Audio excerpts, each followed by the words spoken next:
COVID meeting, so thank you to the residents who came along and tested that out. I think although there were a few gremlins in the technology, I think basically the meeting worked. Certainly did from my I wasn't chairing actually, I think Ben was chairing. I think it worked from your side, Ben, didn't it? Well, I chaired a bit of it. Yes, I did. Yeah. I thought it was good.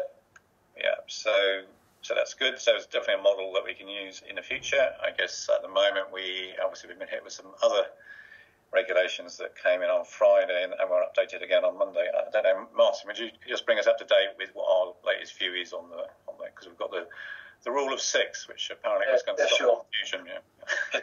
It's a question that's been posed by a resident, which we'll come on to in public participation. But yes, the hybrid meeting I think went well. There is a few technical problems to solve. I think one is to get a communal microphone if we are to do it on a larger scale rather than trying to use machines, which need to be solved.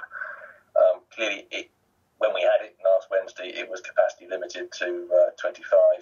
It was only a test, so we only had 8 or 9 people in the hall. That was fine. Regulations that came out on Thursday last week suggested that you could have groups of more than 6 meeting in a hall, provided they were socially distanced, so those groups were not interconnected or socially connected and didn't socially mix. The guidance changed again on Monday. I was on holiday on Monday, came back on Tuesday to read what I read on Thursday, and it had changed again. It is now slightly less clear. Well, what it says is that you can use communal facilities for certain activities, sports activities, which are socially distanced in total numbers of more than 6, provided people don't turn up in social groups of 6 or more. It's a little bit more circumspect on what it means for social clubs and other types of grouping, and the Association of Village Halls, ACRE, has gone back to try and get some additional clarification on what that guidance really means.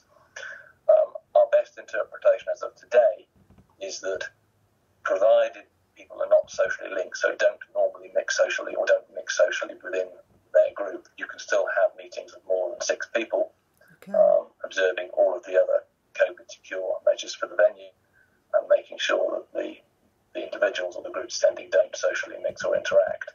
And that's what we're sticking with. For council meetings, that presents us with a problem because, of course, councillors are essentially a social group. They do mix together, they do meet together. So it would mean, I think, that we could not have more than 6 councillors or councillors and staff together in a meeting, even though we might be able to accommodate more than 6 residents. So until that is clarified, we want to take a cautious approach and say that we're not going to have physical council meetings in the current environment. I think where there's heightened concern and the numbers are clearly going in the wrong direction as far as case incidents and infection, I think that's a prudent decision for the moment until we see what does stabilise and what happens to the guidance around groups of more than 6 and the use of community facilities. So that's the best explanation we've got as of today.